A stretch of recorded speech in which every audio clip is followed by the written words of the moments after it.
Brady, I'm so excited. We're back working the crowd wrestling podcast. Man, SummerSlam. Holy shit. That event delivered.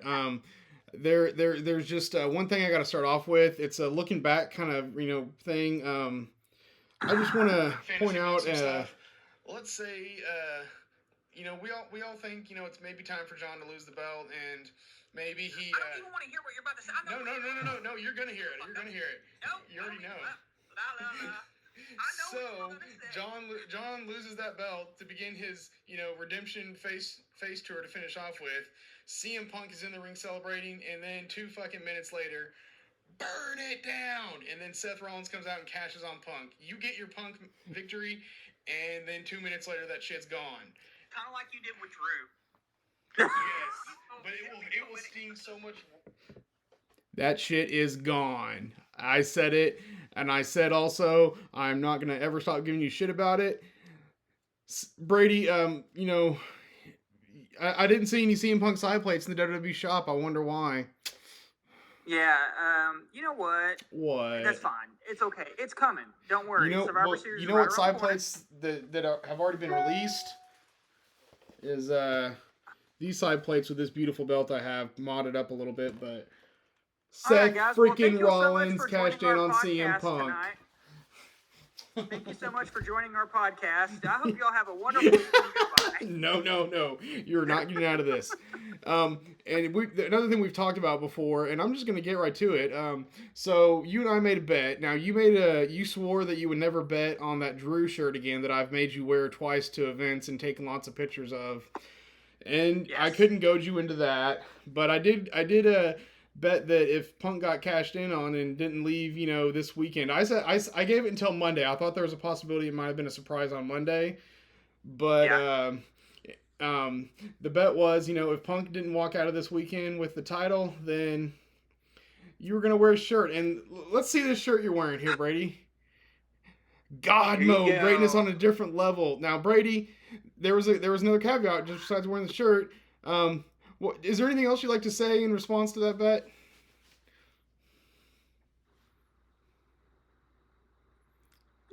Do I have to say it? Yes, that was in writing. I acknowledge my tribal chief. Who? I acknowledge my tribal chief. Who? Is that good enough? Who? No, you gotta say his name. I acknowledge Roman Reigns as my tribal chief. Are you happy? Boom! Okay, It's okay, Brady. We all know it's the truth. I've literally got text messages of you saying that it's the truth. It's not AI, it's real. So, but it's okay. ChatGPT, brother. No, that was not ChatGPT. That was Brady Ogle. 100% live and living Might color. Might have been under the influence of Steve Weiser. Okay. So let's we'll go and get a couple things out of the way as far as how the weekend went. You had a very sudden opportunity pop up that you couldn't pass up on. Yep. Didn't actually get to watch SummerSlam Night 1. Yep. I'm very disappointed that I didn't get to live react to you with how that ended. Like, extremely disappointed. So thankful. I'm thankful. Thank God. And you didn't even. I was willing to wait till you got home and be like, "Yo, Brady, you should just go straight to the main event." And I would have FaceTimed you or something, But you looked up the results as it were happening, and still. Yep. I got to give you some shit, but I did let you enjoy your concert that you got a chance to go to. Live concerts are amazing to go to, especially when it's one, as you said, I don't know if it's one of, or is it your favorite band? It's my favorite band in high school. So one of your all-time favorites then. Yeah. Opportunities like that you can't pass up. I'm a huge fan of live music myself, so I do get it. And especially since your wife bought the tickets and surprised you, so again, can't pass that up. I hope you had a good time at it at least. Dude, the best. It would have been a better time if I could have live reacted with you to that main event, though. So no, you have not gone and watched it. You've already said this out. You've gotten this out of the way. You didn't go back and watch it yet. I told you need to. Really and truly, it was an absolutely amazing match on night 1. No surprise. Punk, when he needs to, can still step it up. And Gunther, I mean, some people say is that his matches kind of go a certain way, but they're still always entertaining because they're very brutal and among the more realistic looking, a lot of times. So it was a very, very good match. Punk took a beating. He did not shy away from taking those chops to the chest and the back. I mean, it was very good. There was some blood at the end. I mean, it was a good match. Not just a good match. It was a great match. And I think I told you something along the lines of Night 2 is going to have a hell of a time topping that main event. They did. And they did. I'll admit, even though you haven't seen it, I will say they did. But let's kind of go over just some of the brief things in Night 1. They were open. Roman opened the show, which Curtain jerk. Yeah, you said it, and you were right. And hey, Jay got the pin. Roman took a spear to help Jay secure the win. Actually, that was a little surprising. I wasn't quite expecting that. Yeah. But Jay walked away with the win. Man, the overall a lot of Night 1, it wasn't bad. There was nothing that was just straight up bad. It wasn't anything else that really stood out. Jelly Roll match. Jelly Roll took a beating. He was actually in there taking a beating for most of it. He didn't just sit back in the corner the whole time. He took a beating. Well, I saw that frog splash off the top rope through the announce table. God dang, bro. Yeah. Supposedly he really impressed everyone. The word they're using is his work ethic for this whole thing, how much he prepared, and he's obviously lost a lot of weight. I'm not, that was probably not just a WWE thing. He's probably, done whatever to lose the weight over the last couple of years. Good for him. Yeah. Smart move. Obviously, he was a pretty big guy. Still is, but he was a much bigger guy. So, but as far as celebrities go that get into the ring, I've seen much worse. I'm not going to say he wasn't busting out a Hurricane Ron or nothing crazy, but I have absolutely seen a whole lot that were a lot worse. So, and it brought a lot of attention. It was fun for what it was, realistically. For sure. Yeah. Trying to think, dude. A lot of the other stuff. Tiffany went clean over Jade, which I'm not sure I agree with that. Is that surprising for you to hear that she just went over clean? Yeah, honestly, because Jade is a powerhouse, man, and to have somebody like Tiffany just go over, I was just kind of oh, okay. Good for her. Yeah. That's what it is. Good for her, but at the end of the day, it's Jade's time, and if we're gonna see what she gets to do, then let's go. If they just totally move on from them, I'm gonna be really surprised that that's what they did. I feel like Jade. Not saying she still can't improve. I don't think she's up to Bianca's level or anything, but she has absolutely improved in the last year, and I think it would have been a kind of breath of fresh air there. Tiffany's reign's getting a little stale. Her as a babyface just doesn't hit the same way. I told our good buddy Keith, I think, in hindsight, I kind of think that if they wanted Tiff to look like, babyface, champion, get the fans behind her, she should have lost to Charlotte and been chasing her. I think that would have been a better story, but, whatever happened there, who knows with all the backstage stuff.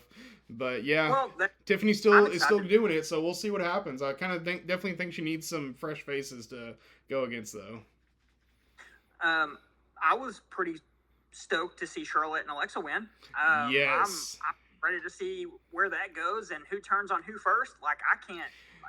That's just been a great story, dude. It's got to happen eventually. Supposedly that was the original story, but they just decided to roll with it. We've seen stuff like that before. RK Bro, pretty obvious it was going to be a Orton turn at some point, but they just, I think Orton kept making so much merchandise checks. He said, "No, let's keep it going." And until he got hurt or whatever. Isn't that right? They never really broke up. He just got hurt. He got hurt. Yeah. And then Riddle ended up getting let go for. Well, Riddle's a fucking idiot, but yeah, Riddle's always been a dumb shit. But he was entertaining. He was entertaining though, so you could forgive it. But yeah, I think it'll turn at some point. But for now, it's really enjoyable, and I was very happy to see him win. They got a good reaction. So. What else was there? What else? It was kind of a short card yesterday. The Sammy versus Karrion was just an okay match. Crowd really into Karrion, like they have been a lot lately. It's got rumors of, is he staying or not? We'll obviously just have to wait and see on that. But yeah, there wasn't. I'm probably missing something else, but again, none of the matches were bad. None of them were overly memorable. The opening match was fire for what it was. And the main event, like I said, even without the cash in that, it really was. Again, Brady, you got to watch it. Night one main event was great, and then you got to keep watching because Seth Rollins cashes in on CM Punk and takes that title reign away from him in 5 minutes.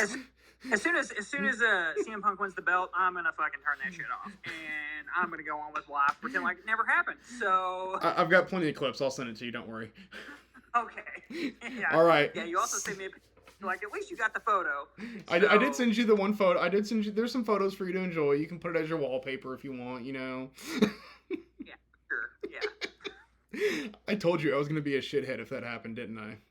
Listen, could you imagine if you and I still work together, the amount of just back and forth on the people at the store we used to work at would think we're even more annoying than they probably already did. So yeah.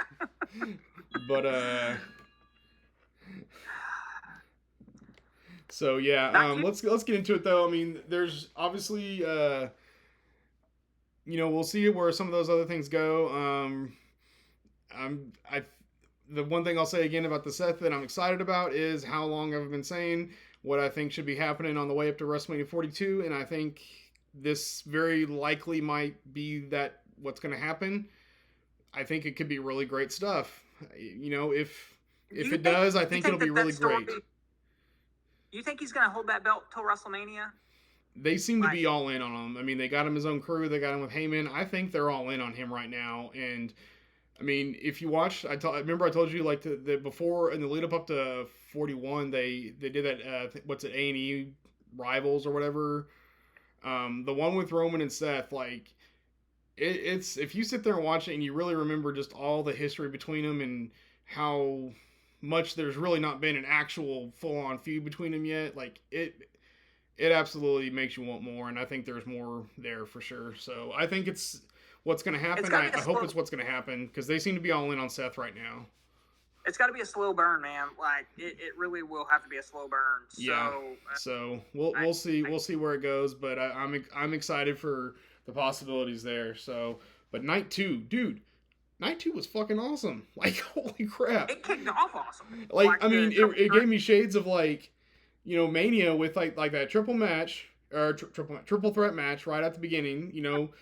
Same as WrestleMania Night 2, that triple threat match stole, I don't want to say this one stole the show because that main event obviously did, but it was a fucking good match, dude. It was. So I had it popped up on the phone while I was heading home, and I was listening to it, just kind of catching a glimpse whenever I was at stoplights, whatever. Dude, the match was a banger, like straight up. But anytime you put Rhea and Io in there, like in your case, you're a fan of Naomi. I'm not so much, but her heel work is getting better. Like I think she has absolutely grown into the role, and I went from saying I wasn't feeling it like a few months ago to I'm starting to feel it. I think it's getting better to I'm just straight up I'm a fan. I'm loving it. Well, and here's the thing: and the match itself was all three of them were good, so that's Whenever she came out with her entrance and her dad was playing the guitar, I'm dude, that was really cool. Like as a outside of the character for her, that was like legit, just really cool. Yeah, I saw that and I was like, wow, that's just stuff like that when it's a personal thing. That's awesome. So that's like I feel happy for her to have had that kind of real moment, So for sure. So there, and then obviously Naomi scooped the win, holding the tights on Rhea Ripley. Predictable triple threat finish, but it's okay. It worked, and I'm a fan. Like I do like that they're continuously pushing this Rhea and Io narrative. Like part of me wants to just like they need to just save that for Rhea to finally topple her, and I'm saying like in a couple years or something. Like just have that be a thing, whether you separate them on brands or something. Have it be a thing that Rhea's never beaten Io, and in 2-3 years or something, have it fine. When it does happen, it'll be just to me, it could be turned into like a Mania moment type of thing, or something. Yeah, for sure. But I think it's another one of those really slow burns because both of them are young. They got time, so. Well, and then we rolled into the TLC match, which You're gonna have to talk about that because I was closing up at work and literally got my phone back up as Joe Gacy climbed up the top. So tell me about it. How does it compare to the TLC we went to? So okay, the TLC we went to, I think we're biased because again we were there. Yeah. But it was straight fire. They introduced Bubba Ray and Devon Dudley, and the Hardy Boys were there, and they said, "Hey," like in the audience or something. Nice. It was the 25th anniversary of the first TLC match at SummerSlam. It was SummerSlam 2000, wasn't it? Yep. Nice. So, yeah, that's cool. Yep. That was where TLC 1 was, and they had the Hardy Boys out there and Bubba Ray and Devon, and dude, that was kind of cool. Wonder why they didn't have Edge and Christian. Yeah, well, wonder why. Yeah. They said Edge and Christian, the Hardy Boys, and the Dudley Boys, and we happen to have 2 of them here in the house. Hey, there you go. What else can you do? I mean, what else can you do? Yeah. Was there like a spot that made you go holy shit more than any other? When Candice LeRae went through that ladder, oh my god, dude! She's hardcore. Like she is so good. Like her and Io had matches like they had a ladder match in NXT. It was just like that. Like they both were going through ladders like crazy. Candice can put on those types of matches that will have the entire WWE audience like gasping if they give her a chance. They haven't, and I don't think they ever will. But she's absolutely capable of that.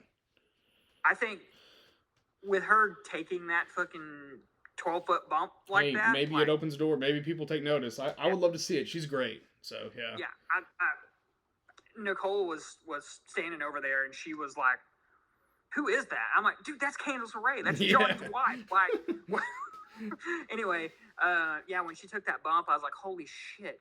But other than that, it was just like standard data. Just craziness. TLC. I saw some of the highlights, like they showed afterwards, and they did did you see on the post show they did like a statistics thing? It's like it was like 9 tables broken. 12 ladders used, 2 broken, 15 chairs used, 1 broken. Like, which is such a that's how you do. That's how you wrap. That's how you sum up a TLC, like the carnage, like by the numbers. It was actually a pretty cool little statistic to see. The table spots were great. They did that old school double stack the tables. I saw that. Dude. Anyway, like I said, standard TLC stuff that you can really never get enough of. Like I loved it. I really did. Again, the one that we went to on SmackDown back in whatever year. April. I mean, like I said, was it April? God. Yeah, it was right after. It was a SmackDown after Mania. So yeah. Okay. Like I said, we were there. So we were spoiled to the fact we were there. Oh yeah, you can't recreate seeing something like that live on TV ever. Yeah. But yeah. Oh, great match, loved it to death. That would be another TLC that I'd probably go back and rewatch. To be fair, I'll have to go back and watch it. So.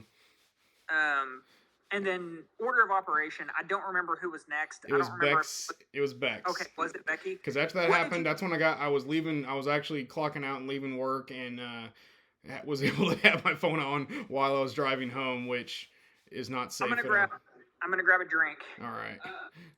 But yeah, for anyone that sees this, yes, I was watching on my phone on the way home. That's very unsafe. Don't ever watch wrestling while you're driving. That's very unsafe. And so, but that was. I'm glad I did, just because even on my phone, watching that match was very, very fun. Talk about it. You were a little more, you got to actually see the whole thing. I'm sure I missed some spots here and there. Like I said, don't watch WWE and drive was the summary of my thing. So, but yeah, go ahead, talk about the match. You can probably go a little more in detail with it. Well, first off, I love Becky's new entrance. I think it's great. Okay. I knew that it was coming, but I didn't realize it was going to kick off like on SummerSlam. Mm-hmm. So her coming out to this new theme, it was interesting because we've never seen Becky Lynch come out with anything other than her standard music, which anyway was great. Loved it. I went into this match 100% expecting Lyra to walk out with the title, like straight up. I did, and here's the thing, man. They fucking brought it. Yeah. Like Becky and Lyra brought it. I mean, it was 30 minutes ish or so, right? That was that was a good match, dude. It was a good long match. 30 minutes, but it was pretty long. Close. It wasn't a 15-minute match. Very first thing they did was bring out a crowbar, and I'm like, what the fuck? Yeah. You know, what are we doing? You know, with the amount of weapons and things that they pulled out, you know, chains and zip ties and all this other stuff. Like, I'm super surprised that no one, you know, fucking busted a lip or a nose and had some color. Like, honestly, because they and went not only was it. Okay, go ahead. Yeah. I say here the one little thing that went terribly on TV, and I said Lyra ruined it. So Becky had her zip tied. Yeah. And then a move, she landed on her back and her fucking arm came out, right? And then on camera, dude, they didn't even pan off. On camera, she fucking took that zip tie and she slipped her hand back in it. And I'm like, oh, man. Okay. Yeah, what are you going to do on something like that? Well, the camera should have. You moved the camera. Like, well, I mean, Lyra can't control that part of it. Is the thing? No. That was on WWE. Like straight up. That did you watch Unreal? Have you watched that? I watched some of it. Yeah, not all of it. Okay. Them and Gorilla say, pan off or don't look at this, and they got a 10-second delay. Like, come on, brother. Yeah, they should have. Yeah, they should have definitely not caught that then. I mean, I do remember thinking, like, I saw that, like, I thought that I saw something with her hands, but the next, and again, that was during my unsafe driving part. But, so when I remember kind of getting at a stop sign and looked down at it, her arms were back, so I just was like, oh, okay. But, you know, it was that, other than that little, you know, screw up there from, you know, whatever, like that was the only bad thing. Yeah, like, straight the up. Story of her being tied like that and still fighting back, you know, taking a beating first was like when she had her hanging, dude. That was like visually, like, even though, like, you know, kendo sticks are kind of standard in these kind of matches, but it was still like visually like, holy crap, that's like almost even uncomfortable to watch, kind of a thing. That wasn't even the most uncomfortable part of that match. The most uncomfortable part for me was whenever Lyra got put in the steel chair and then Becky put her against the announce table, got on the announce table and fucking jumped off and nailed her. Did you see that? Yeah, I saw that. That made me feel uncomfortable. Yeah, those are always, I'm sure it's one of those things where I'm pretty sure that is an absolutely looks worse than it is thing, because they do it all the time. Oh, you know, the chair around the head. Absolutely. But it's still your imagination takes over, which is the fun of wrestling. You know, when they make you get into it like that. So, but no, the Lyra fighting back with the, you know, hands tied was good. And then, you know, it ended, you know, with a big fight back. But then I gotta be honest, I don't like the ending. I do not like the ending. See? Okay. I didn't think that Bayley. Now maybe there's more story with Bayley, but I don't think it needed that, and I don't like it. And I thought that 100% when Bayley showed up, that was the end for Becky. Like, I honestly was like, okay, well, Becky's gonna end up, you know, dropping the title at this point, but it backfired. That normally doesn't happen that way. So I don't know. I thought it was a great ending, and it just adds fuel to that fire. And Lyra, dude, she can't challenge for the title according to stipulations. But I mean, who knows how long that lasts? But I mean, I don't know. She can't challenge Becky for the title. But now we've got a Bayley and Becky. I think I need to hear them the way I want to hear. You know, you can't challenge for the Intercontinental title. Maybe there needs to be some clarification on whether it's while Becky has it or what the stipulation. I mean, even with the stipulation, they can do whatever they want. They said while Becky has it. While Becky's the champion. So now Lyra can screw Becky out of it later and have Bayley win or something. Yeah, and then it can, you know, circle back around. You know, you cost me this match, and now I'm coming after you. So anyway, we'll see. Yeah, there's more. I'm sure it's not the end of the story, like you said. I think it's you know, I'm. Even though I think Bex is the greatest of all time as far as women go, I'm a huge Lyra fan. I'm just so impressed by her, and the fact that even despite that her character work could, you know, be a little better, she has absolutely gotten herself over the last year. Anybody who thinks that Becky buried her tonight is fucking wrong. I'm sorry. Like, what? No, Becky Hogan. Fuck that. No, just kidding. Becky Hogan. Okay, yeah. No. I need to see where it goes. You know, if it comes to a more satisfying conclusion later on, I will absolutely say, okay, never mind, blah blah blah. But for right now, I'm still a little bit of a she should have had her moment one kind of opinion. So we'll see what happens though. It was a hell of a good match. Even halfway watching it while driving, I think it was the last like 10 or so minutes that I got home and immediately turned Peacock on my TV. So yeah. Yeah. So anyway, moving forward, what was it? The steel cage. Cage match, which for a steel cage match, it was good. I just didn't like that Jacob didn't win. He's a future superstar that supposedly one of their pillars, and they don't give him a SummerSlam moment. And him moonsaulting off the cage after a loss is not a SummerSlam moment. So, but you know, I didn't have anything really to note. I was actually eating dinner during that match, so I was more paying attention to my food. I gotcha. There were some good moves. You know, Fatu took some big bumps. You know, normal chaos that's involved with, you know, when you've got, you know, the MFT and all that. Nothing of note. I just don't like the ending. I don't see the point of that. I think it's probably a pretty good chance he'll get it back sooner or later. Yeah. But I do believe that these big events and their superstars deserve the big moments of these big events. So I'm not a fan of that, but I'm a fan of Jacob Fatu still. I will say Solo's doing some of the better work of healing it up over the last 6 months even. But even so, I wanted Jacob to win. So not much else to say from that. Well, then we roll into AJ and Dominic, which I thought was fire. I loved it. I loved every part of it. And I want more of it. I didn't want that match to end. I loved AJ's entrance. Fucking just... Yeah. Like, come on, dude. And I'm one of the biggest Eddie fans. I literally could not even... I have to like make sure I don't watch No Way Out 2004 or even the promo right before the I'm an Addict promo. It's my favorite promo of all time, but it tears me up every time. I love Eddie. He was one of the greatest. And that little tribute to it, you know, was good touch. I don't feel like it was like a disrespectful thing. It was just a nod to him, and I liked the outfit, and I liked there was a lot of nods to him in the match even. I mean, the match even without that was good, though. Dom can wrestle, y'all. Straight up. Straight up. Yeah, he can.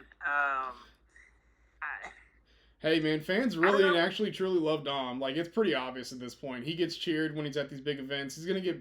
The booing is just because they're going along with stuff, but did you see Dom show up in AAA, I think it was last week or whatever? I did not. Dude, he... Like, so for one, El Grande Americano showed up and very surprisingly got, like, a lot of cheers. That's another thing. But no, Dom showed up after the main event, after... El Hijo de Vikingo won a match against Alberto, and then he showed up and attacked him, and like he had a mask on and took it off, and the crowd went nuts when they saw it was him. And he cut a big promo in Spanish, and he's challenging for the championship. It's going to be like a fatal 4-way thing for the AAA Mega Championship at Triple Mania. Yeah.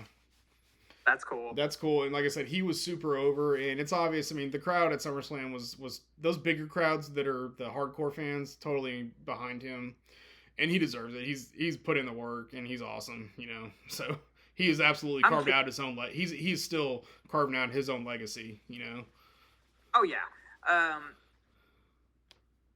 Is AAA? Do you have to buy their pay-per-view? It's actually going to be on YouTube. Okay, so yeah. But you have to buy it on YouTube. No, it's just going to stream on YouTube. So yeah, it'll be on probably somewhere on WWE's channel because they're a part of them now. So yep. Yeah, that's cool. I loved all the chair spot, you know, where he slaps the ring. Yes. I love the boot. Like all that was just fucking. The unzipping of the boot was straight up WrestleMania 20 callback from Eddie.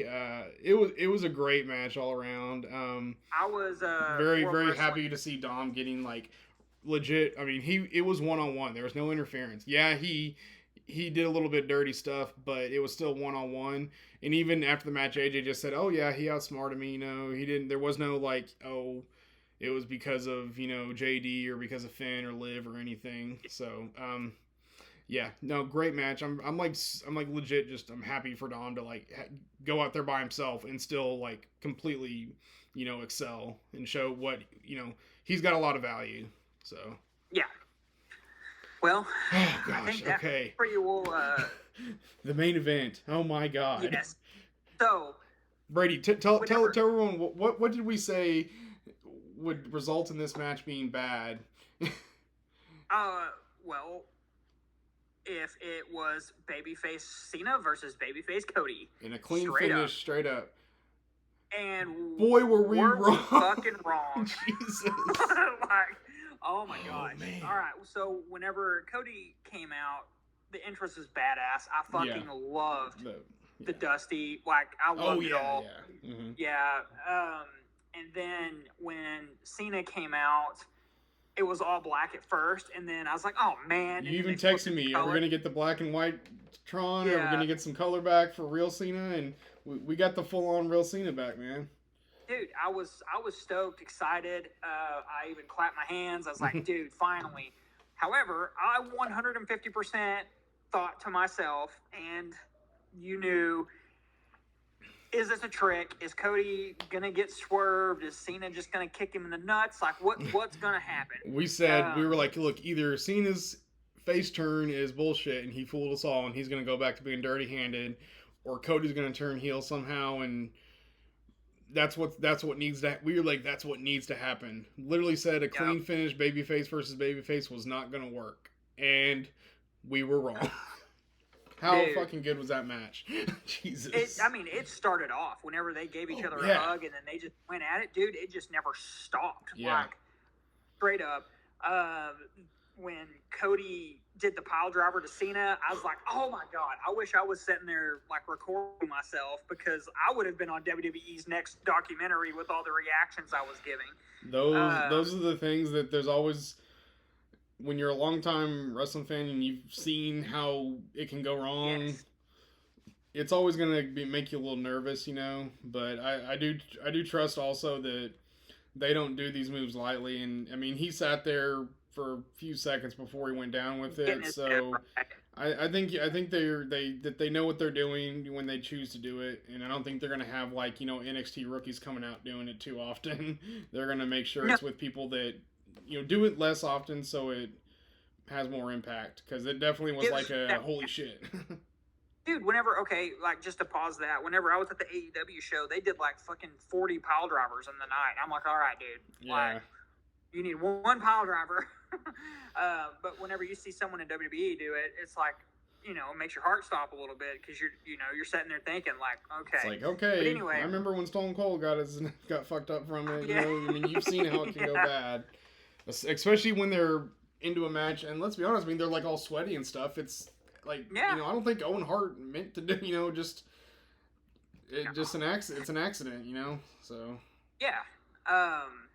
They're out there working with each other. They're fucking friends. Like, maybe not in real life, but they're professional. Mm-hmm. At the end of it, though, man, the pile driver made my heart stop. I was like, okay. And then when Cody hit the crossroads like 3 different times, and he just kept kicking out. And then whenever Cena did the fucking super avalanche FU off the top. After 2 of them already. Yeah, and then Cody kicked out. I'm like, what the fuck is going on? That, I can say somewhat that's a tiny bit over the top. Not a tiny bit, it's a lot over the top. But at the same time, the match, the stakes, and the emotions to build up to that, it just got you going, though. It worked. Like, sometimes it's overdone. You can even say that this was, but it worked, though. It was good. I think what I love the most about it, and hear me out on this. Okay. We have not had a true WWE Championship match that went over clean in fucking forever. Like, it was like good. It was not good, not just good, but awesome. Yeah. Right. And tonight just did it. Like, straight up, we had a great in my opinion, 5-star match. Like, I loved every it was part amazing. of it. Yeah, it was great. And John Cena put on his best performance in years. Like, there's not, it's not even close. I'm trying to think the last time I would even say there's been a great. I mean, I think he brought it against Roman at SummerSlam. You know, that's what 3 years ago, 4 years ago. That in you Vegas. were at it. Yeah, Was it one in Vegas? 21 Yeah. because it was right after they came back, wasn't it? Yeah. Yeah. So Yep, 4 years Vegas. ago was the last time I would have said like he pulled it out and looked really not just okay but like really good. Good. Like, yeah. and Before that, I don't even remember the last one. You know, I mean, we were talking earlier in the year. We're like, dude, he busted we don't out expect a Cena. Canadian Destroyer. I mean, all of it. Yeah, it was great, dude. It was a great match. We kept saying we're not expecting Cena to put on any 5-star bangers. You know, it's just going to be basic. But dude, we were fucking wrong there too. He still like, got it. He still got it in him. So. And now I think we get to see the Cena that we want to see. We want to, you know, we've got 4 months left. What is it, like 12 more days? 13? Okay. He's probably got another 3 to 4 matches in him then, realistically, if we're thinking, you know, realistically. Well, we've got Clash in Paris, and then we've got Survivor Series and whatever's in between there. Yeah, the October will probably be Bad Blood. There's a Crown Royal that's in Australia. Okay. So maybe and then it's pretty much Crown Jewel. The Crown Jewel's in Australia, yeah. So there's the Crown Jewel Survivor Series, the Clash in Paris, and then the most almost for sure likely last match is the Boston Saturday Night's Main Event show, which I hope to God NBC doesn't cut into 20 different fucking commercials like the Goldberg match. I mean, it is what it is with the Goldberg thing. I think we talked about it, but realistically, it's also kind of just shitty. Like, Cena does not need to be fucking cut out. Like, I don't know what's going to happen with that. I mean, but they should, like, hey, give us 30 minutes uninterrupted or something. They can do it if they request it. Yeah, I mean, why are we doing, and again, I don't fucking know anything, but why are we doing Cena's last match Saturday Night Main Event? Like, why can't it be at the pay-per-view? You know, make it. It's in Boston, is the rumor, so that's his hometown, and I can imagine that's very possibly where he said that probably sounds like the best place to do it. And if they didn't have a way to line up, maybe he didn't want to go past Christmas. You know, it's all a lot of that's probably on him. Hey, I want to give y'all most of 2025. I want to be out of there by Christmas. You know, that makes sense, quite frankly. You know, so if he goes out, retires, and then enjoys his holidays and the rest of his, you know, yeah. How do you feel about them just immediately on Friday flipping the character back around? They just ditched it and ran. Like, what do you think about that? Do you think that it's a situation where they just couldn't get The Rock to continue on, and so there was no more fuel? Or I think they decided they didn't. I don't know. I mean, I think they decided probably that they weren't gonna. I think they decided they weren't gonna go all the way through with it. Like I said, to me, if they was going to stick with the heel character, he needed to finish it and take that damn title. If they were going to keep going with that heel character for the whole year, do it all in or don't do it, you know? So they decided they wanted to just shake things up for a few months and let him end where the way the fans want to see him. I think that's what it was. In your opinion, do you think that was a WWE Triple H decision, or do you think that was a John Cena decision? Because I don't... Probably a little bit of both. I think that they realized at some point they need to give him that. They need to send the fans home happy. Yeah. I think that they probably knew. Okay, a heel turn would be shocking and great for a while, but he if he's gonna go out, he is arguably, you know, I think you could arguably say greatest. You know, with the title wins, you without a doubt should say top 3 or something. You know, he's one of their. He was so consistent in a way that many others really weren't. I think that they know that, you know, you got to give the fans what they want, and so. Do you think it seems like a good plan to me? Give it a few months, end them on a big note with, you know, babyface. It was just but it was just so sudden. I didn't like that about it, but at the same time, they pretty much proved fans were ready for him to turn back because it took one speech and unanimously they're back on his side. Given the reaction, I think it's okay. because fans just wanted to cheer him in the first place. That's the way I see it. It didn't Do take you even think a little bit of convincing that they were ready to. They were, as soon as he finished that promo, the fans were there. You know. do you think that going back in time, knowing what you know now, do you think Elimination Chamber should have happened the way Absolutely. it happened? It was too shocking, too amazing to see. That first Cena Hill promo, I'm not going to say it's the best Hill promo I've ever seen, but I was literally just jaw dropped watching it live. To have seen that and just to say, hey, we got to see it. Again, it's not the best Hill run I've ever seen. Not even his promos even got a little stale. But to say that that Elimination Chamber was so shocking in the immediate couple promos up until fucking Travis Scott showed up, everything was just so unbelievable that yes, I'm absolutely glad they did it, and they should have done it.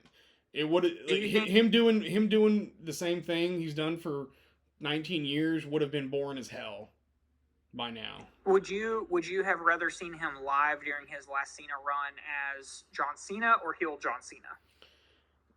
Given that it's just the only thing we got to see was a promo, I really don't care. Yeah, we got to see him. It's just one of those things. Okay, he cut a promo. I don't care. I'm not gonna sit there and pretend like the promo after WrestleMania was some awesome wrestling memory I'm gonna cherish forever. It was just a promo.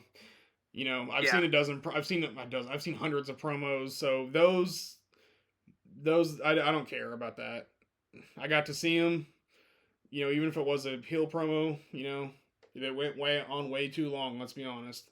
That back and forth, him and Randy went on way too long, but it ended good. But yeah, no, I think it was the right thing to do. It made his last year way more interesting. Looking back, I think most people will probably agree. Right now, everything's still fresh, but I'm gonna say 100%. If he had just been doing the same thing for the last 6 months, his run would have been boring as hell. It really would have. People don't want to admit that, but it's true. I agree. I just the way that it should have changed for me, and this is I think where they kind of derailed,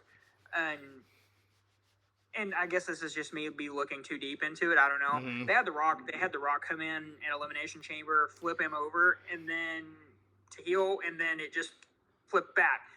They should have had something along the lines of the Rock coming out and, you know, or somebody coming out to yeah. You know what I mean? Hey, if the Rock was gonna show up and they could have done that, I'm sure they would have done things differently. But I wouldn't have minded if it had been a couple weeks in advance of SummerSlam if they had. But yeah, the one, you know, right before. 2 nights before their match, it was a bit sudden, but at the same time, I'll say it again, the crowd bought into it immediately, so it's okay. Yeah. Well, so the match went on. Dude, like I said, 5-star banger. They pulled out all the stops, in my opinion. I thought whenever they came up out of the stage and Cena had him up, and then they did very cheesy and silly, but at the same time, visually so fucking cool looking. It worked. Yeah. But tell me this: whenever he delivered that FU on the stage, tell me you didn't cringe. I was like, oh, yeah, because just the noise, just like the thump, like shit. No, they really played up. I mean, even when Cena walked him down the ramp, by the time he got to the ring, he was kind of like they it all worked. The two of them really sold like crazy for it, and they brought out all stops. I mean, that was a plus 30. That was an over 30-minute match. I'm pretty sure. Also, like it was a long match and not even without a doubt Cena's best in years. You know, so dude, when Cena picked those steel steps up and just chunked him out of the ring, I was like, dude, that's a strong motherfucker. Like. Yeah, that was that was definitely something, you know, especially right off the bat. They brought it tonight. So then good match, good moment, you know, Cena raised Cody's hand, they embraced, you know, I was given, you know, I'm satisfied with how it went. I still kind of wish that we'd had a heel turn from one of them, just because I'm a glutton for punishment, and I want, like I said, if that kid that Cody, like, you know, gave a hug to and embrace on the way in, if he had turned heel and flipped him off on the way out, that would have been classic. I'm such a shithead for saying that, but it would have been funny though. But maybe who knows? I feel like Cody wants to heal it up at some point, unless those merchandise checks are just too tempting for him to go away from it. But we'll see. It's kind of the same. It's the same situation Cena was in, dude. Like whenever he was in his prime, you can't turn someone that is given 5 Make-A-Wish Make-A-Wishes a week in every town he goes to. Yeah, it just doesn't work. And then I mean, it was proven like nobody wanted to boo Cena, regardless of how big of a shithead he was being. I think if it had happened years earlier, then it could have worked. But no one wants to boo John Cena on his way out. That's why even when he healed it up, after the matches, the crowd would chant "Thank you, Cena," because they knew that most of them, other than the truly rich people going all over the place, that most of them, that was the last time they would ever get to see him. We got to see him, but we didn't get to see a match live. It is what it is. But yeah. So I mean, CM Punk even said in his things, he goes, "Why do I want to go heel? I sell a ton of merch. I make a shitload off merch. You better pay me extra if I'm going heel." Cody loves the business, but he's here to make money too. Let's make no mistake about it. Oh, no. He's absolutely a businessman about the way he does things. But so I'm sure it'd be a similar thing. Hey, you got to make sure this is worth it for me because he probably would see his sales plummet. Oh, he would see his sales plummet. I don't think he can pull off the cool heel the same way Roman did. And this isn't me being shithead about Roman. This is true. Roman was still top merch seller, even though he was clearly healing it up with the group. But that's because Bloodline as a whole was so cool. There was a difference between like Roman and him being a heel because for the majority of his run, he had Paul Heyman talking like straight up, okay, and Roman just has that aura about him. I think because Cody would have to more directly, insult the fans directly for it to work right, which I would love. It would be entertaining from someone who's like, what's smart mark, whatever you want to call it. Like, I would love it, but in order for it to work, he would have to directly go at the fans, which is different than the way Roman went about it. Well, I mean, Cody was a heel for a good long time. Yeah, yeah, he's good at it. No, he can absolutely do it. Like I said, I don't think he does it the same way Roman would, though. But the other flip side of that is, I don't know that he could be the heel he wants to be on WWE TV. So that's true. Also, yeah, he has to. He's better as a full-on TV 14 / needing some bleeps out, needing to bleep stuff out. Yeah. That's just what it is. Yeah. But okay, so here we go. Let's get to it. We said we wanted to turn. We didn't get it. It was a clean finish, and it was an amazingly awesome match. Did you even have a thought in the back of your mind anywhere of Brock Lesnar showing up at the end? Zero. Because regardless of anything that anyone says on the internet, it doesn't matter. The fact is, I thought Lesnar was done. Like, straight up, thought he was gone forever. Yeah, I mean... And then, on top of that, where does he fit in? That's the big question. And he attacks I guess attacking Cena is like okay. I still kind of wish there was like some Cena versus some up and comers coming, but that's just clearly not the way they're going with this. I'm pretty sure. Remember? Yeah. SummerSlam of 2021, whenever Cena and Roman finished, the match was over, and then Lesnar came out and attacked Cena. And that was the end of that. So it could be a situation where they just roll with it, and then Lesnar goes again trying to get Paul Heyman. He goes into that, which fun. I think that would be okay. I started to say no, but then I was like, oh wait, Paul Heyman's not with Roman, and now I'm sad by having to admit that out loud. But Paul Heyman's not with Roman, but Paul Heyman is with Seth. Yeah, so there's something there, but although I think Punk and Seth is the better story, obviously. I do too. Yeah. But if you remember WrestleMania 35, when it was Seth versus Lesnar, that match it was quick, fast, but it was good. No, they can be good. They'll be good matches. I think Brock, if they're gonna bring him back, I mean, if they're kind of okay, who do we have Brock working with? Well, hey, Cena gives them a couple months of stuff to do, so I don't think I need to see a trilogy of matches between them by any means, but I wouldn't mind seeing Cena and Brock. I wouldn't mind seeing Seth and Brock, Roman and Brock. Yeah. I wouldn't even mind seeing Punk and Brock. Like, no, I mean, I'm still gonna go back to the other thing of why did we need Brock back? I just, to me, his character was so convincing as the unstoppable beast, and they just flat out can't do that anymore. Like, they can't just have him steamroll people. It doesn't do anybody any good, you know. I don't think he's not someone that's as interested that like I don't think he is that interesting unless like I don't know, unless you give him a reason to look like he can't just dominate someone, it's just not as interesting. He doesn't come across as interesting to me. Like by the time the third Cody match happened, it's like, okay, he just doesn't have that special aura anymore. Not that he's not capable of putting on great matches and still throwing people around that people shouldn't be able to throw around and all that. Like, he can still do all this stuff. I just don't see where the character fits in anymore. Like, because he can't be the unstoppable beast at all. So I just don't know what the point of him is, quite frankly. We'll see, I guess. I don't know. I mean, maybe he comes to join up with Cena versus something. Who knows? Yeah, I mean, honestly, I'm outside of an obvious, let's have a match, you know, maybe at Survivor Series or something.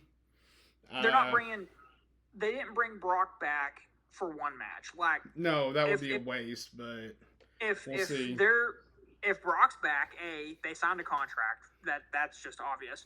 2, or it might have just been that he still had more time or something along that, you know, whatever. Yeah. So let him finish it out. He's here until WrestleMania. Like, no ifs, ands, or buts. Like, probably we are going to have Brock Lesnar until WrestleMania, and I bet he goes out at WrestleMania 42.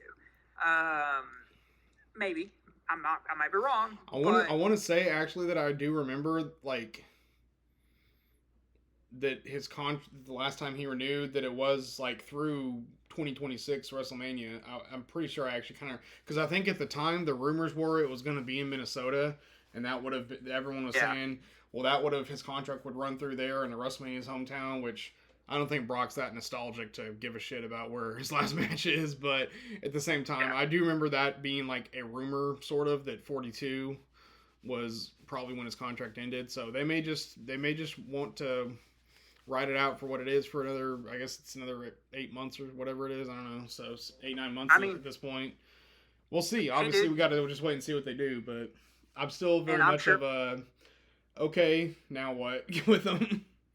We're going to get the answer, I bet, Monday, and I bet we're going to get where Punk's going to go on Monday, because I bet come Monday, Punk's going to come out there pissed, like straight up, fucking furious, and then it's either going to do we even get words from, like, do we even get words from Punk, or is he just going to come out fighting? I kind of think that's almost, he doesn't need to say anything, he just needs to come out pissed off and fighting.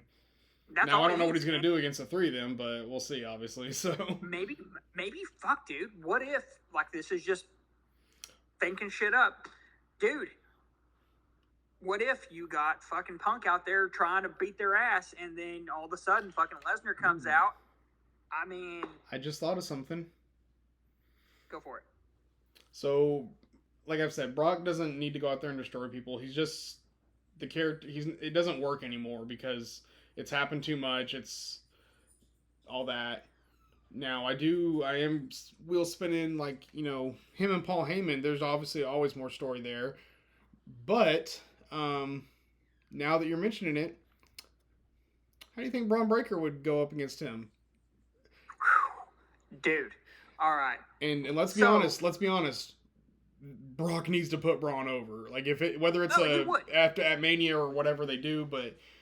now I do see the value there. If he's there to mostly, he needs to look good, obviously. But if it's an end game of him putting people over, that's the only kind of like value I guess I could see in him. He's not putting anybody over for the first month or two. Like, straight up, he's back. He's got to assert dominance, and then I'm gonna say, come Survivor Series, come WrestleMania, they can slow burn it. Right. I got you. I see where you're going. I got you. So many things that we could do. Like. I'm kind of excited.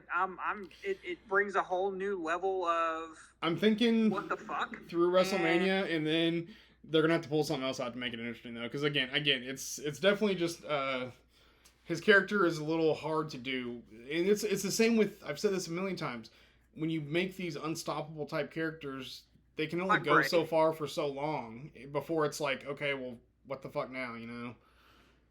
He's certainly not a complex enough character promo to get layers to what he does, you know. So Yeah, but yeah, I mean, we'll see what happens. I think it could be entertaining through Mania. I'm on board with that. Yeah, so. And I honestly don't think that he needs to have anything to do with Cena. Like I think he came out and did his thing, and hey, he said, "Hey, I'm here. I'm gonna fuck shit up, and let's move on." I don't think that Cena and Lesnar need a feud. What good would that do specifically? Nothing, other than Cena's not beating Lesnar. Okay, so off the top of your head, let's go through their history. Obviously, their first time getting into it was when Cena was still heel doctor at Thuganomics and Brock was a brand new champ. He was, if I remember right, Cena was like his first pay-per-view match after winning the title. Something like that, where it was kind of like, okay, they got a little up-and-comer against him, gave Cena a little bit of a rub, but Brock beat him. I think that's pretty much all that happened during his first run was that one-time match. I want to say it was like at the Backlash or whatever it was after WrestleMania back then.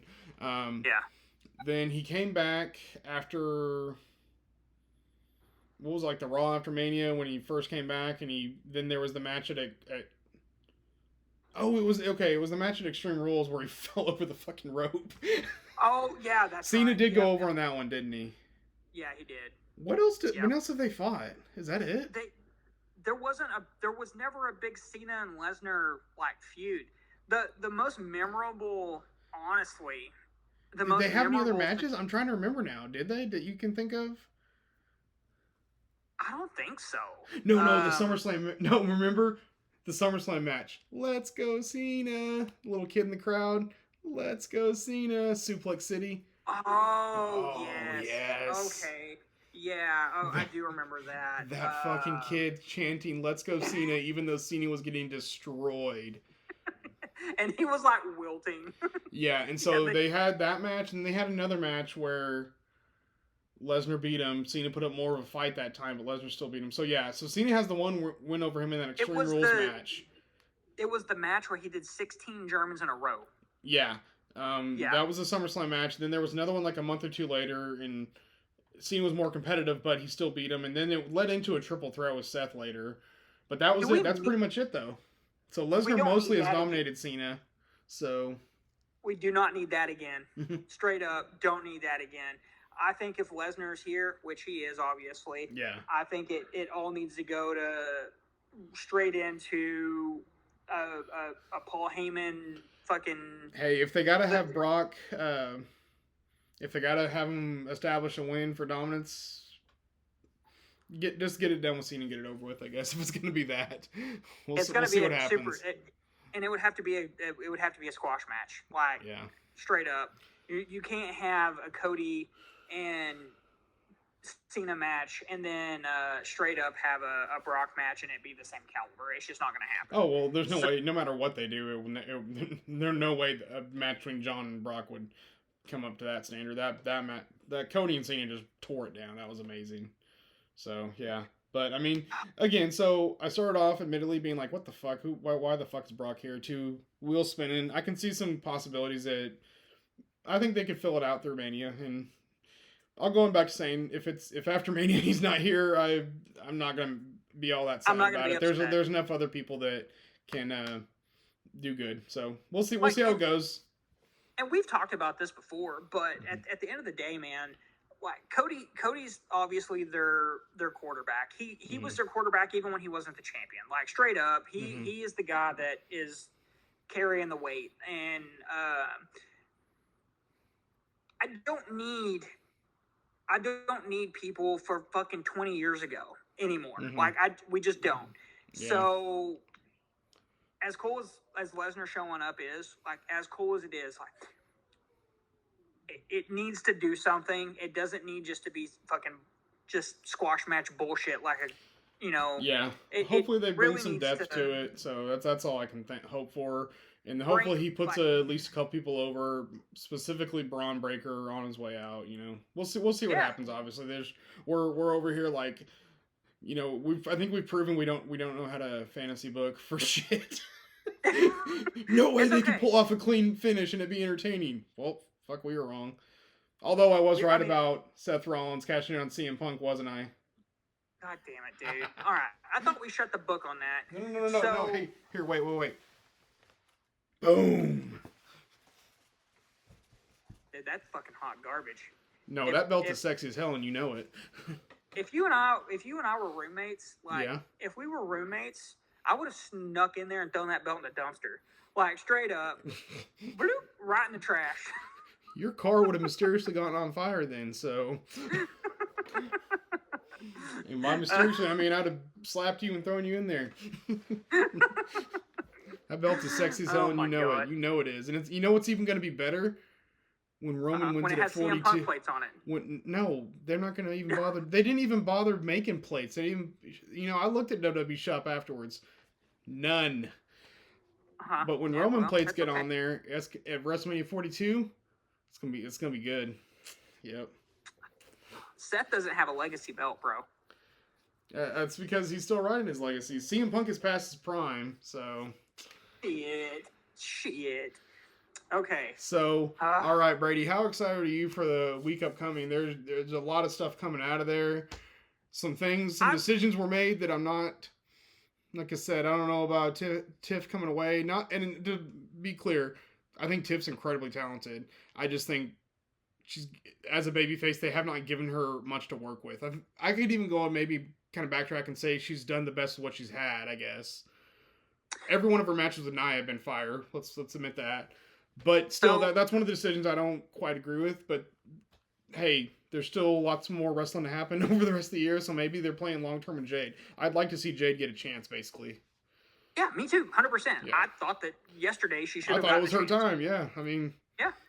Tonight, I didn't watch last night, so I can't truly be the judge of this, but tonight, I feel like SummerSlam was WrestleMania. I thought it was better than WrestleMania.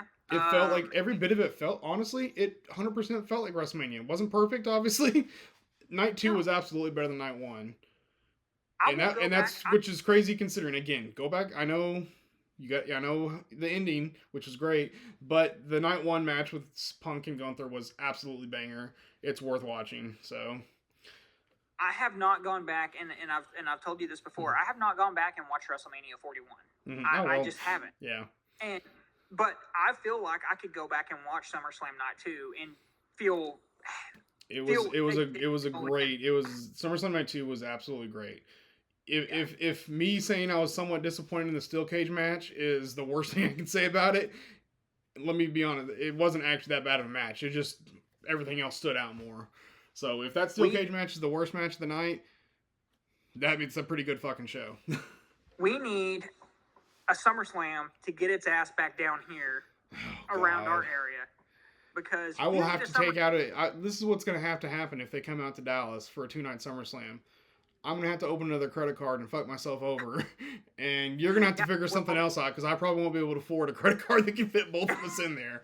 Because the way these fucking tickets, even with a credit card, I'm probably still going to not be able to get as good of a seat as I want. And even with that's skipping airfare and hotel if they're in Dallas. if WrestleMania or SummerSlam come to Dallas, regardless, you know we're gonna fucking. We gotta go. Like I said, if it's a SummerSlam specifically, that's my white whale that I can't fucking ever. I don't know when I'm gonna get a chance to, because right now I definitely cannot even fathom justifying. It would be several $1,000s to get to travel to a 2-night SummerSlam, and unfortunately, I don't have bills. Bills got to get paid. My the county taxes don't care about me going to SummerSlam. No, 100%, man. Like, so my electricity don't give a fuck. Yeah, they do not. So, I mean, you could sell off a couple kids or something. You got that going for you, but I mean, that's I don't have that option, so I got to think out of the box. But we'll see. Hopefully one day I will get to go to SummerSlam. I'm still jealous that you've been to 2 that were absolutely banger SummerSlams, by the way. They were, but I have never been to a Survivor Series, and you have. And it was a good So Survivor Series. That you Shawn got to Michaels see match is one of the all-time classic performances by him, without a doubt. So it was. And I know you're not a big fan of like gimmick matches in the arena, but you have seen a buried alive match. yes, I can say I've seen it. And Yeah. yeah, so cool because that'll never happen again. Oh yeah, Like, I don't see. There's no other character that would. I mean, you could have maybe thrown somewhere in there with the Wyatts, I guess, but I don't think there's no point. There's other stuff they can do. So, but how you feeling otherwise though? Dude, I'm stoked. I'm fucking hyped. I'm ready for Monday Night Raw. I get off at 5:00 tomorrow. I'm gonna drink me a Steve Weiser as soon as I get off of work and get ready for fucking Monday Night Raw, dude. I will say that I don't get off until after I get off. I'm gonna be late on it, so you'll just have to not spoil anything for me, and I'll get to it when I get to it, and as soon as I get home. But that's the beauty of Netflix, dude. The beauty of Netflix. You can it's start so much better than you need. Peacock when it comes to watching stuff. Like so much better. Yeah. Hopefully one day we get there. The rumor is next year the rights are up on it, and Netflix supposedly wants a big play for it. So we can hope. Well, all right. So here we go. I did think of a, what pipe bomb question of the night. Yep. Okay. On a scale of 1 to 10, how awesome is it that Seth Rollins beat CM Punk? How awesome on a scale of 1 to 10? You can't be fucking serious. This is the pipe bomb question of the night. Yes, because I got to make it up because you gave me 2 weeks worth of shithead Roman name themed questions. So go ahead. Okay. 1 to 10, how awesome was it that Seth cashed in on CM Punk? The swerve and the unpredictability because we didn't know. Mm-hmm. That's an 8 out of 10. Like straight up, like putting personal feelings aside, like do I want to see CM Punk be the champion? Absolutely. Do I want to see him have an actual title reign? Yes. And you can't tell me that you wouldn't enjoy it. Like, he would be a damn good champion. He was, regardless. 8 out of 10. And do I think Seth is going to... I mean, when he had the heavyweight championship before for that whole year, he did fucking awesome. Like, I can't... He's going to do fine. I think that his title reign is just going to be another shithead Seth. I'm better than you. Yeah. And now he's got Paul Heyman. Do you think that, like, I saw someone say this, and I'm like, you know what? They're probably right. Seth Rollins has, if you want to, where it ranks, but I think you can undoubtedly say he has 2 of the top 5 cash-ins of all time, right? Both of these were awesome. 31 is, I'd still say that's the best. Cash-in 1, cash-in 2, dude. Those are the top 2. You think those are 2 of the top ones? You put them like top 3 then. I heard some people like, hey, there's a couple where you can, again, it's all opinions, I think opinions. You feel top 3? Okay, well, who's the third one? Edge's is always a classic, man. Edge's is always a classic. The one against Cena?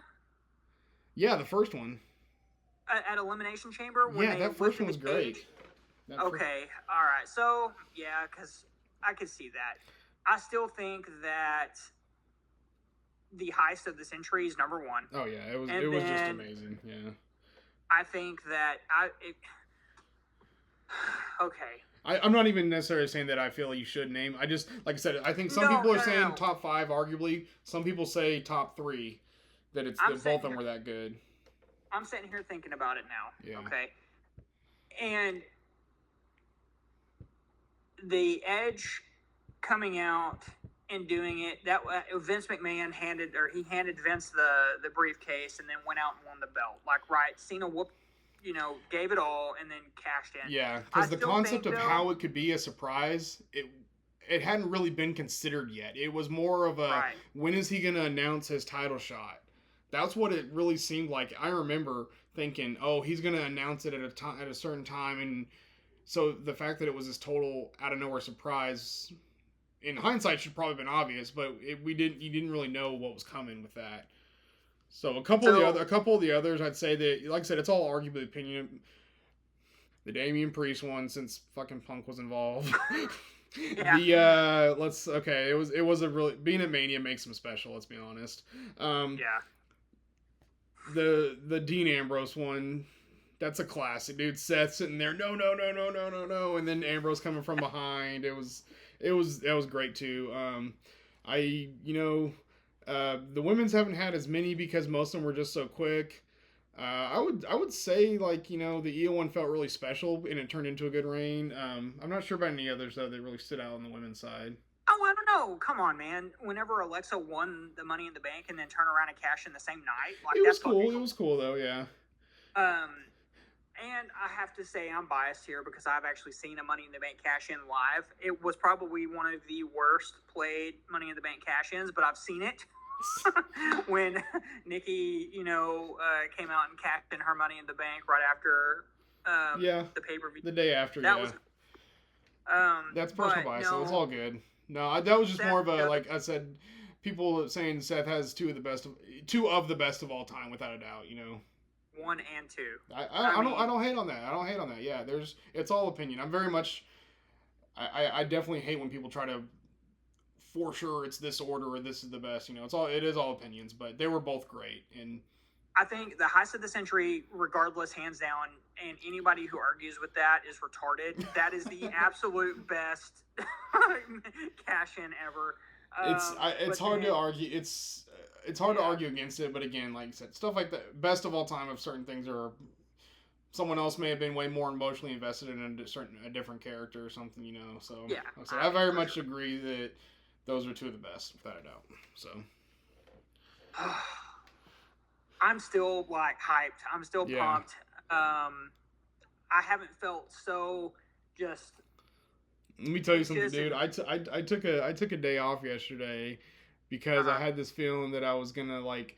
I'm like, man, I wasn't supposed to get off till like 8:00, and I knew how Peacock was, that I wouldn't be able to go back and rewind it, and I would just be pissed. And and it sucks that you had to go to a fucking concert, so I couldn't enjoy it by live reacting with you for real. But it's okay. It was still, though night 1 wasn't as good as night 2, it was a day off work is always nice and relaxing. But that main event was banger, and the cash-in just was the cherry on top. But night 2 absolutely blew it away. It was in every way possible, just all around better. My Chemical Romance took away my sorrows. I was very happy. I got to see something. You were probably in an emo state of mind, like all emotional and bummed out. If you had long hair, you would be flipping aside. Yeah. Oh man. All right. I don't know, dude. Anything else you think needs to be said or talked about? Like I said, a lot of it's just, hey man, let's see what happens next. There's a lot of possibilities. So. You know what I think I love the most of all of this? What's that? Is Roman Reigns hasn't been the focal point of a SummerSlam or WrestleMania. So.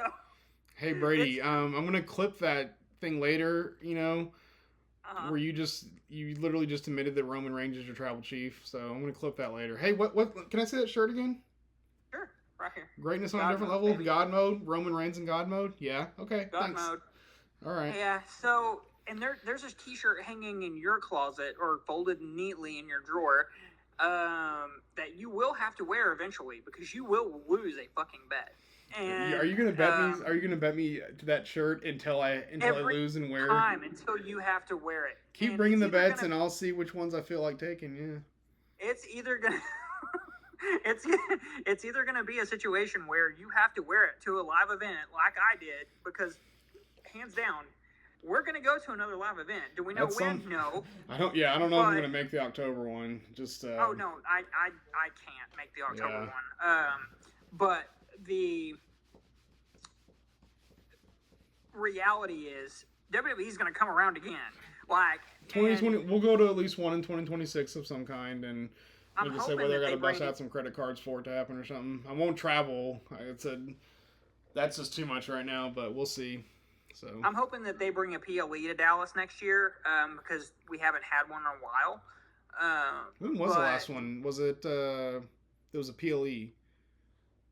There's been one since Mania, hasn't there? Or was Mania was Mania 38 the last one? I guess, dude, because that was the last PLE I've been to. That's got to be the last PLE. Yep. Okay. You were all saying You were all like, That's at, not the at last one I've WrestleMania been 39, you're like, they need to come back to Dallas a year later. I was like, that's being a bit much. No, okay, what else was there? There's something else, wasn't there? No, it's just been Monday Night Raws, dude. I've been Raw and from SmackDowns, yeah. WrestleMania 38. I've been to SummerSlam. Yeah, but I not went in to the one in Dallas, though, Nashville. yeah. The one in Nashville, and then that's it. I think that's the only PLE I've been to since then. Everything else has just been standard Monday Night Raw. And they've been good ones. We've. There's only one that I would say was like a somewhat forgettable out of all the ones we've been to, you know. Yeah. But still, yeah, no, I'd say Dallas is due for a PLE. I agree. Yeah, that or I mean even Fort Worth, dude. Dickey's Arena. That arena. Either one. Awesome. Yeah, either one. That. Either one would work. They're both arenas are more than capable of being good for PLEs. And so. honestly, AEW proved that the Globe Life Field is perfect for a Royal Rumble. Bring Royal Rumble, dude. But that's going to be, if they do anything, it's going to be 2027 because they're going to freaking Saudi Arabia for Royal Rumble. Which I love that meme where it's like the female Royal Rumble where they're all wearing Power Rangers outfits because they have to be covered. Yeah. Oh, that's so fucking stupid, but whatever. It is what it is. Yeah. So we're gonna have to watch a Royal Rumble at like noon, but I'll have to take off for that. Just even if it's gonna be a shitty country, that one's too big to miss. Like it's not a random crown jewel where they just put on matches to make the rich billionaires happy, you know. Yeah, I mean, I can't. Honestly, I'm surprised they're doing a Big Four. I wouldn't be surprised if it was. They had to bust out the money to make it happen, no doubt. But the scary part is maybe it's a test run for WrestleMania later, because again, when it comes to bidding, Saudi's going to outbid literally anywhere else, just because they can without even caring. So yeah. Could you imagine WrestleMania in Saudi, dude? We'll see. Maybe I'd rather them do a super WrestleMania that's just a fake WrestleMania.